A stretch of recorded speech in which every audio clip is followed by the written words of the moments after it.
Welcome to another edition of Gethsemane. We definitely pray that you have been blessed on this past week. Thank you so much for tuning in. There are those you tune in week in and week out, and you have been a blessing to us. Many of you write in and you tell us your thoughts and maybe how this has touched you and blessed you, and we're so appreciative of that. We want you to hit that like button. We want you to hit that share button. Let's get the message out. Let's share this gospel and let's share this message to all four corners of the world. We'll dive into prayer and then we'll begin on our lesson today.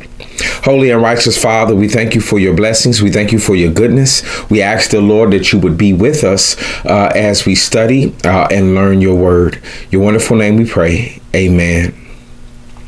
Blessed. On today, our question comes from Missy Brown. Our message comes from Missy Brown, 4863. And she states, I have a question. How do I stop being my own worst enemy and giant when God is blessing me in all areas of my life, but I struggle to trust the process? Thank you, Missy Brown, for that. And that is a very important question. So today we're going to be dealing with self-sabotage. We're going to be dealing with self-sabotage. And it's extremely an important subject because I believe that that is something that we all deal with. I want to take our lesson today from Proverbs chapter 21. Brother Williams, how do we stop self-sabotage? I want to look at 3 verses on today in this lesson, and I definitely pray that this is a blessing. We're going to look at verses 21, verses 23, and verses 25. Right. So there are 3 points that I would like to make that hopefully that will be a blessing on us on how to deal, especially when God is opening the doors and God is blessing and you can see God moving in your environment. And sometimes we get scared of things going right. Sometimes we get nervous because we're so used to everything going wrong. You've heard me say this before. Sometimes you'll have preachers, all they know how to do is preach about the bad stuff that's going on. We don't know how to have a good season. Some of y'all are in a season where you do have enough money and you are able to pay your bills. And guess what? Your children are acting right. And guess what? You're not struggling with that health concern anymore. Like you're stronger now, or you've already had the surgery, and that pain that you were living with and dealing with, you're not dealing with that anymore. And guess what? Like, he loves you. I'm not talking about like your past relationships where you are always second guessing and wondering and living in anxiety and looking around the corner waiting for your heart to be broken once again. Like, you're in a season where he loves you. He really loves you. Or maybe you're in a season like she really cares about you. You don't have to wonder of whether or not she's being mischievous or lying or being deceptive. Like, you trust her. Like, maybe for the first time in your life, you're really good with God. Like, you don't wake up in the morning with guilt or stress. Or maybe this is the first season like you've been really growing spiritually and you got all of that toxic energy and people out of your life. And you, for the first time, you're feeling loved and strong and wise, and your business is going right and your family is going strong. And for a lot of us, for many of us, there's this thing that creeps up, like, what's going to happen? And you start doing things. Some of us are so used to dysfunction that in times of peace and love, we go to create chaos. Sometimes there's no argument, but you go and you create an argument, or you pick an argument because you're so used to fighting that the only time you actually feel comfortable is when there's conflict. So I want us to look at, I want to give you 3 verses. All of this is in Proverbs chapter 21, right? The book of wisdom. And I believe that if we pull out these three principles, that this will be a blessing, that this will guide us and help us to be able to receive the blessings of God instead of always looking for the darkness in the cloud. Sometimes the clouds are beautiful because they make the scenery for the sun. And the moment we see a cloud, so I guess it's going to rain. Sometimes the clouds are just the clouds are just the side orders to the sun. It's just it creates shade and a beautiful scenery. And when you're always looking for the rain, you can never enjoy the sun. Some of y'all are cried for so long. Some of you have been crying. Some of you have been in depression for so long that it feels uncomfortable to laugh. You don't know how to have a good friend. You actually push the good people away, and the people that are not good for you, those are the ones you're working with. Those are the ones you keep forgiving and you keep trying to work it out, and then you get your heart broken. But actually, the brokenness that's inside of you is attracting the dysfunction. And you have to be careful, because you'll ask God for a better day, but something inside of you keeps attracting the darkness. So I want us to look at this. First scripture I want us to look at is Proverbs chapter 21, and I want us to look at verse 21. And the Bible reads, "He that followeth after righteousness and mercy will find life, righteousness, and honor." I want you to hear this again, right? Especially when you feel like God is starting to bless you and God is starting to open doors, and finally you stepping into your promise, you stepping into your season of peace and love and prosperity, because God is still in the blessing business. In spite of what you see on the news and in spite of what you hear from other people, God is still in the blessing business. And the Bible says, "He that followeth after righteousness and mercy will find life, righteousness, and honor." And so what the Bible is letting us know is what you focus on and what you pursue.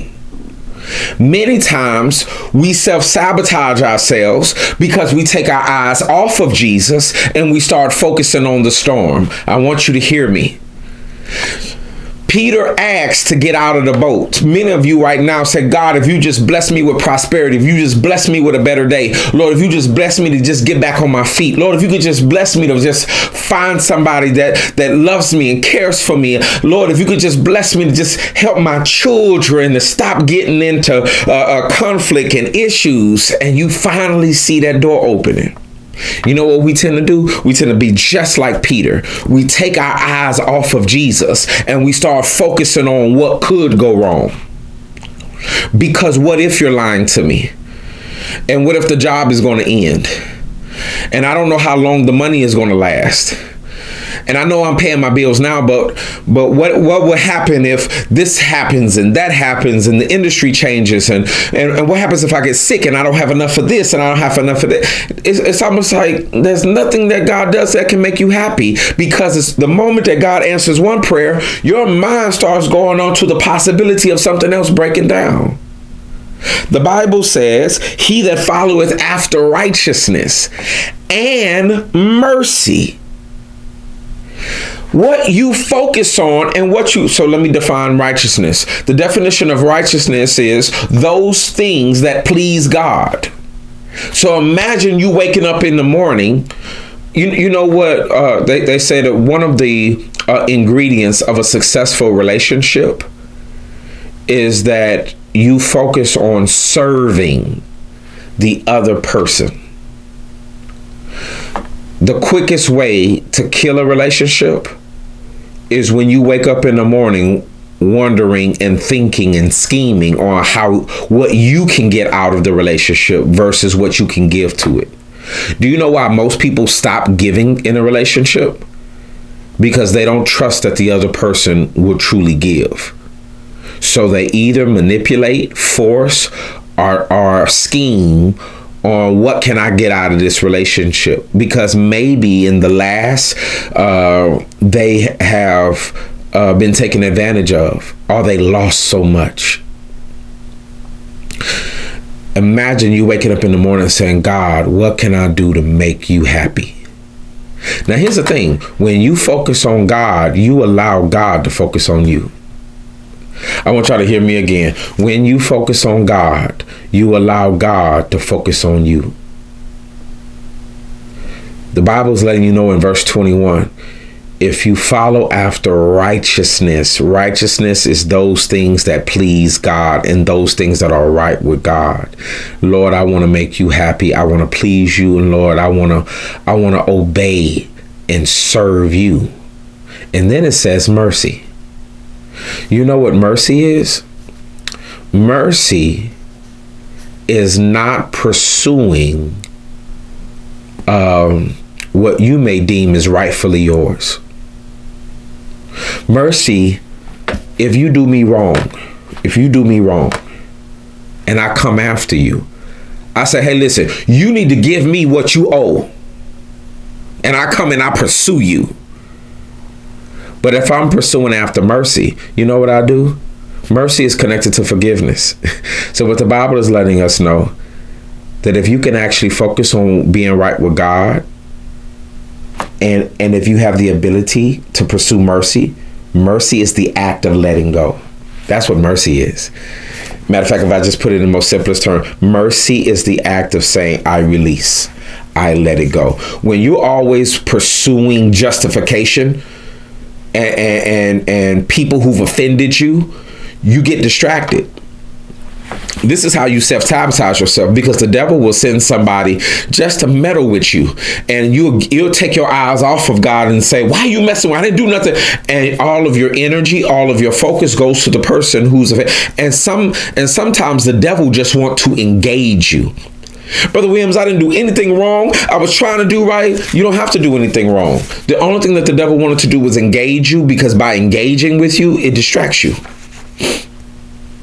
Some of you, man, your business is doing right. Man, everything is kind of clicking together.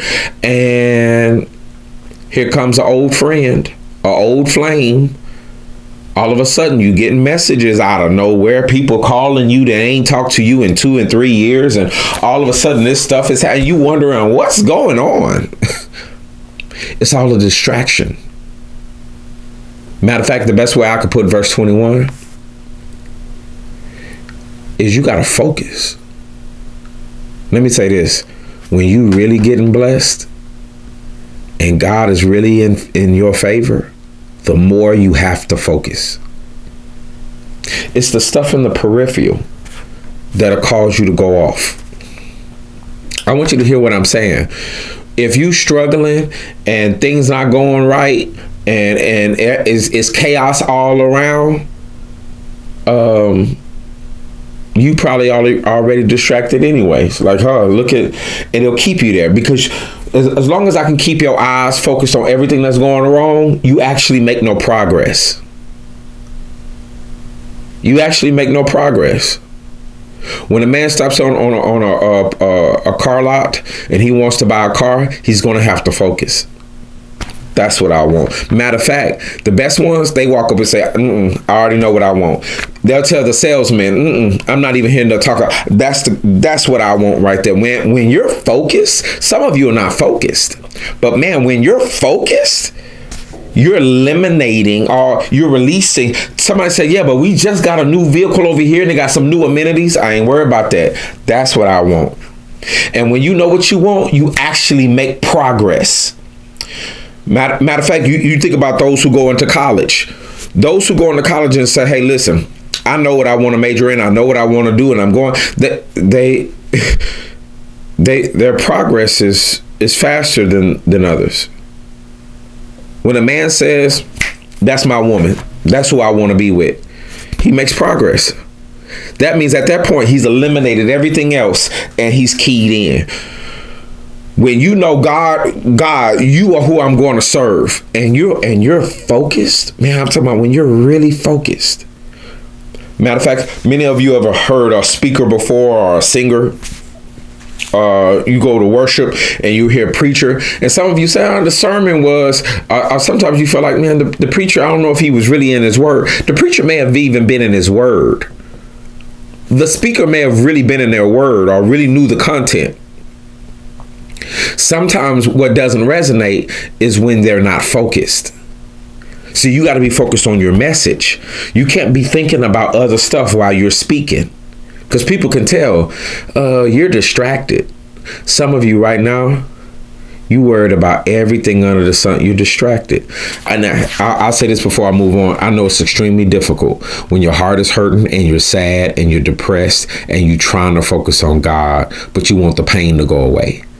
You can't focus on the pain. You got to focus on the Lord. Once you focus on the Lord, then the Lord will address the pain and the sorrow. The Bible says you will find life. Somebody, Brother Williams, I'm not living. Some of you are not living. You know what? Because you're not focused. And not just being focused, because some people are focused on money. Some people are focused on stuff and material things. He says, focus on the righteousness of God. Once you focus on the righteousness of God and giving mercy and the act of letting go, because holding on will get you distracted and pull you away. But once you can focus on serving God and his righteousness and mercy, notice what the next phrase said. The Bible says you'll find life. Some of you ain't even really living right now. You're distracted. He says you'll find life, you'll find righteousness, and you'll find honor. Oh, that's a blessed life. That's a blessed life. So I realized focusing on God is actually when I begin to live. Righteousness is when things are in alignment. Have you ever seen a car and it's not in alignment? And when it's not in alignment, it veers off. Righteousness gets that thing right back in line. You can go straight. And then honor. You will find honor. So number one, focus. Let's look at number two. We're in verse 23. Whosoever keeps his mouth and his tongue keeps his soul from troubles. You controlling your mouth. One of the fastest ways to self-sabotage yourself is you talking recklessly. Now I want to put this in two categories. You talking recklessly in private, the things that you say when you just by yourself, and the things that you say to other people and you know, outside of yourself. All right. So let's look at those two parts. Whosoever keepeth his mouth and keepeth his tongue will keep his soul from trouble. The word keep, if you can learn to refrain, if you can learn to manage your tongue, restrain your tongue, you can keep your life from a world full of trouble. There are some of you right now, you have lost friends because you were over there gossiping and you was over there sharing secrets and said stuff that you weren't supposed to say. And then your friend found out about it and they don't trust you no more. Some of you have lost good friends that the Lord sent you, but because you couldn't control your tongue, you lost good people out of your life. You like talking about people. You like talking recklessly. You got envy in your heart. So when you saw somebody else trying to do something, you like, oh, that ain't nothing. Ain't nothing. You know, I do it better than. And because of the way you talk, sometimes the people you vent to, they hear how you talk about other people. And then in their mind, if you talk about them like that, you probably gonna talk about me like that. You don't even realize your mouth pushes people away. And you don't even understand why people are coming in and out of your life. Your talk is reckless. And then what you like to say is, well, you know, if they knew my heart, everybody is not going, you need to grow up. Everybody's not going to take the time to investigate what's really in your heart. They say you said what you said, so you need to stand on it. Well, I didn't mean it like that. Well, you shouldn't have said it like that. Well, I just was misunderstood. Grow up and learn how to talk. If that's not what you meant to say, then don't say it. Well, I was just joking. You better learn how to joke better. You want people to interpret what you really meant to say and this and nah, people ain't got time for that. That's exhausting. Trying to interpret what you really felt. Most people will take you as face value of what you said and be like, oh, okay, well, if that's what you meant. No, I didn't mean it like that. Well, you shouldn't have said it like that. You got to learn how to talk. And some of you, let me just say this, you got to learn how to keep your mouth shut. People don't even ask you for your opinions, and you over there freely giving it. Ain't nobody asked you what you thought. Nobody asked you for your opinion on how you think it could run better. Nobody asked you. Nobody asked you. Nobody asked you. Nobody asked you. And even if you don't like something, that doesn't always need to be voiced. Well, I'm just telling my truth. But you got to understand, you lose blessings that way. You want to know how to self-sabotage? Learn not how to control your tongue. Some of y'all have lost relationships. People, you cut people deep because of, in the moment you were angry and you said some stuff and you was just talking, and then you don't even remember 50% of what you said when you were angry, and then you wondering why that person is moving differently. And you looking, now you over there looking strange. Well, what's wrong with you? And why are you acting like that? Somebody said, it's the stuff you said to me. Oh, I was just mad. Grow up. Grow up and take ownership of the stuff that you said. You being angry is not a license for you to talk reckless. Now listen, this is America. If you're in America, we know we have people international and watch us all over the world. Hey, listen, you free to say whatever you want to say. You are not free to choose the consequences. You are not free to choose the consequences. Let me talk about some internal conversation. Stop calling yourself stupid. Stop saying that you're an idiot. Stop saying that you're slow. Stop saying that you are crazy. Stop saying this always happens to me. Why would you? The Bible says life and death is in the tongue. You can literally kill your own self-esteem and nobody's in the room. Do you know it takes self-esteem to win certain battles? Do you know it takes confidence to achieve certain goals? Some of you, you're draining by the way that you talk. If I'm around a person and I see how they talk about themselves, subconsciously, I kind of withdraw from them, because if you talk about yourself that way, I don't want you talking to me that way, because I don't want any of those words that you say to yourself. I don't want you putting that in me. I love me. I care about me. I think highly of myself. I think I'm a great person. It is toxic to be around people who constantly reminds you of your flaws. Brings up your past, especially if that enemy is you. You always bringing up your past and stuff that you did wrong and who said this to you, and you always remembering your past mistakes, and you beat yourself down. You don't speak well of yourself. Now listen, nobody in the world may like me, but there is one person in this world that's going to speak well of Willie Williams, and that's Willie Williams. You might think that I'm the worst person in the world. You may think that I'm not qualified to preach. You may think that I'm not strong enough, wise enough. I don't have enough degrees. You may think whatever you want to think, but I know this. When I'm in a room by myself, Willie is going to speak well of Willie. And Willie is going to spend the time to build up myself. And when I'm around people who are too negative and toxic and they're pouring negativity into me, I got to find another community of people that speaks well. I need to find those who have the gift of encouragement. Some of you have that.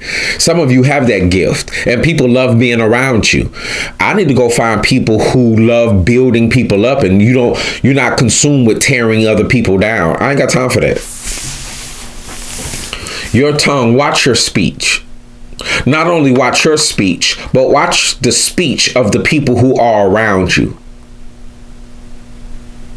If I get around you, there are some people you get around them, and when you leave, you feel horrible. And you wondering like, oh, it's like a weight. Like, why do I feel down? Like, they drained you. You know why? Because they're negative too. And that negativity pours into you. Watch how you talk. Mama said it right. If you ain't got nothing good to say, keep your mouth shut. Keep your mouth shut. I always want to voice my opinion. Yeah, you gonna listen to what I gotta say, and you gotta wait till I finish, and let me just get it out. Okay, you can get it out, but you gotta understand that by the time you get it all out, you feel better, but you've damaged the environment, and now people are packing up and leaving because you didn't know how to just keep your mouth shut. You don't always need to vent. You don't always need. Wisdom should tell you this is not the time or the place for me to vomit on people. Some of you vomit on people. Now, let me tell you what happens when you vomit. You feel better. You feel better. But you became so unconscious in your venting, you literally forgot what you were saying or what you said to people. Life and death is in the tongue. You will kill your friendships, your romantic relationships. You will ruin business relationships. You will even poison the environment. People will walk in the room and they will say something about and would leave just because of the negativity that you spew out. Words come to life. Speak well. And the last one that I want to share with you is verse 25.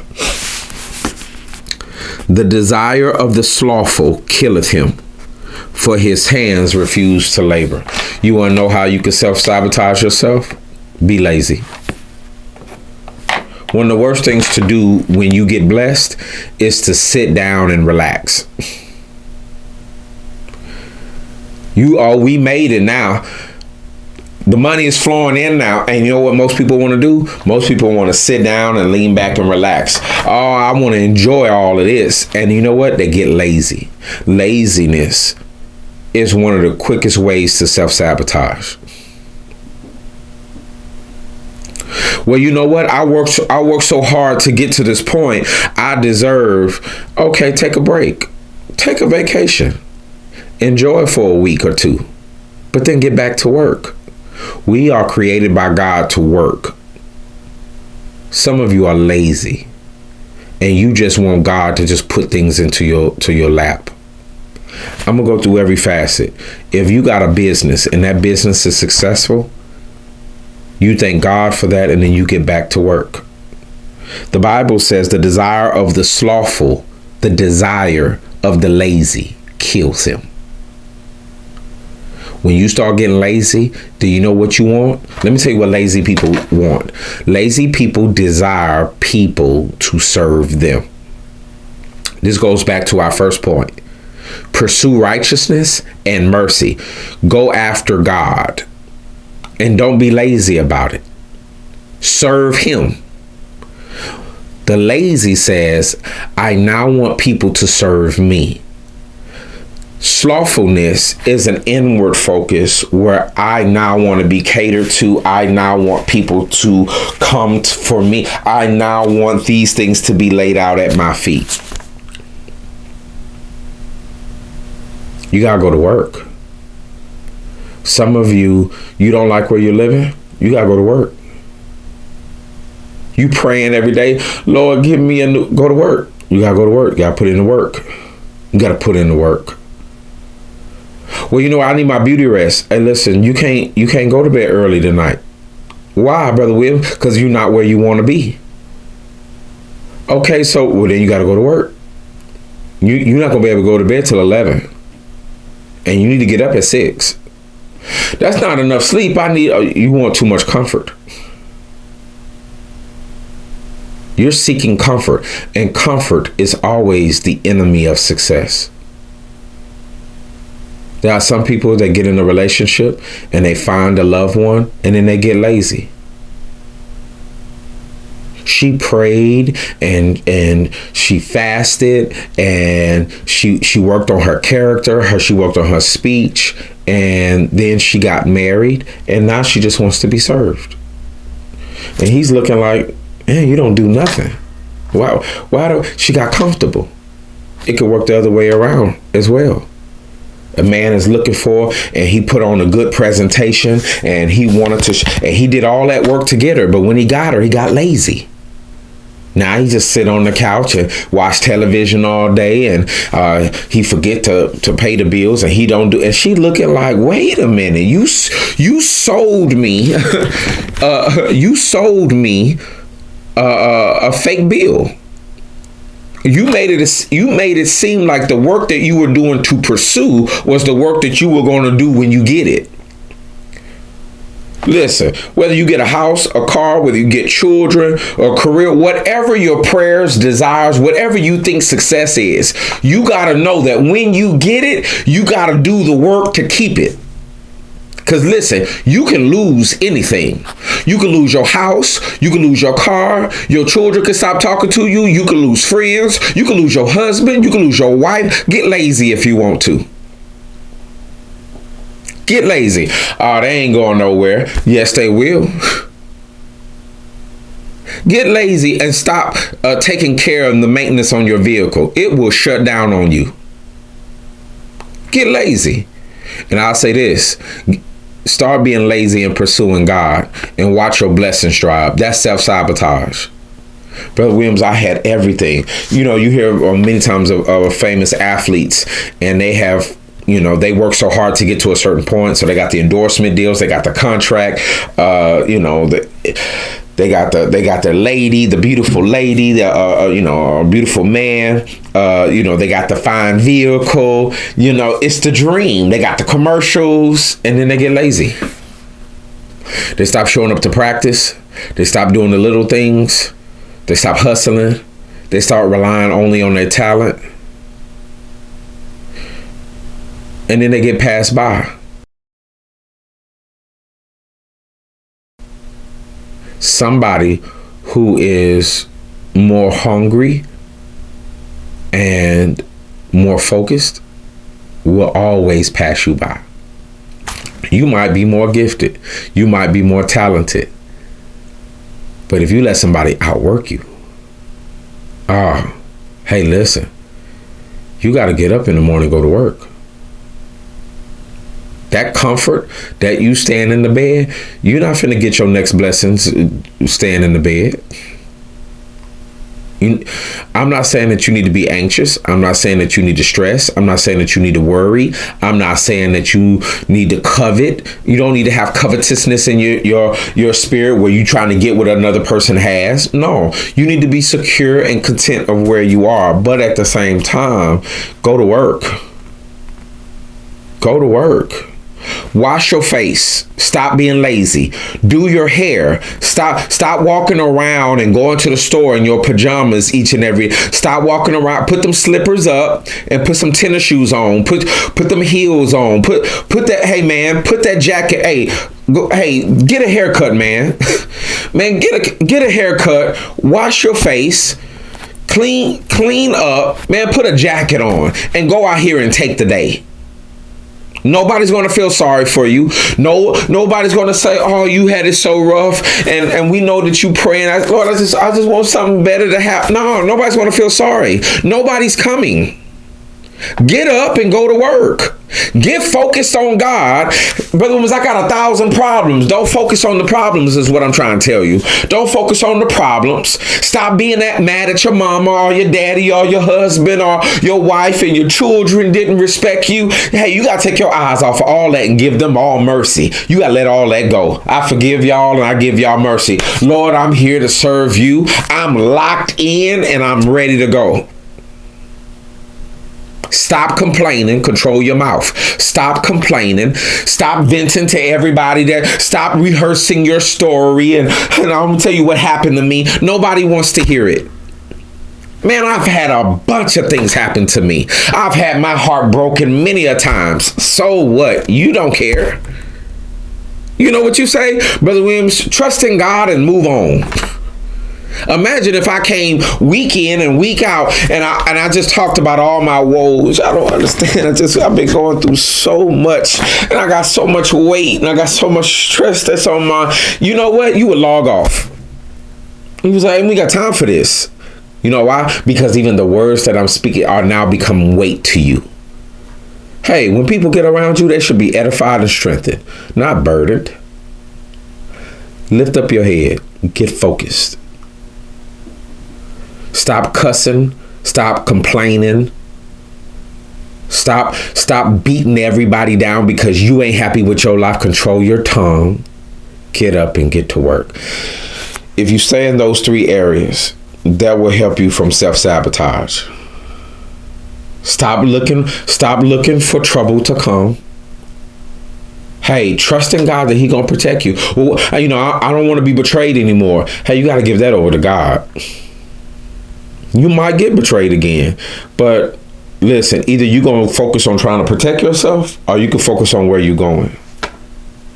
So you can stay there and fight and try to be your own protector, or you can let God be your protector and you can focus on promised land. I got to get to Canaan land. Who you talking to? Not you. I'm not even worried about you. Some of y'all on social media too much scrolling, looking up people that you miss, wondering what they doing. You got to let that go and get focused. You're not even where you want to be in life. And when you're not where you want to be in life, you need to stop looking at other people's lives, because that's not going to get you there. You wishing you had their life, you looking at their house and their spouse and their children and their money and bank account and car. That doesn't help you get to where you want to be. Lock in, cut your phone off. Fix your speech and focus. I pray that this lesson has blessed you. I pray that you go throughout the furtherance of this week. Lock in, get focused. You ain't got time to be playing. Lock in and get focused. I'm ready for what God has for me. Brother Williams, I made a whole lot of mistakes. You probably did. You probably messed up a lot of stuff. You probably messed up relationships. You probably messed up opportunities. That's probably why you got fired from that job. You was being reckless. You wasn't working. You was showing up late. The reason why you probably not where you need to be with the Lord is because you've been on the sideline at your church. You just go to worship and go home. You're lazy.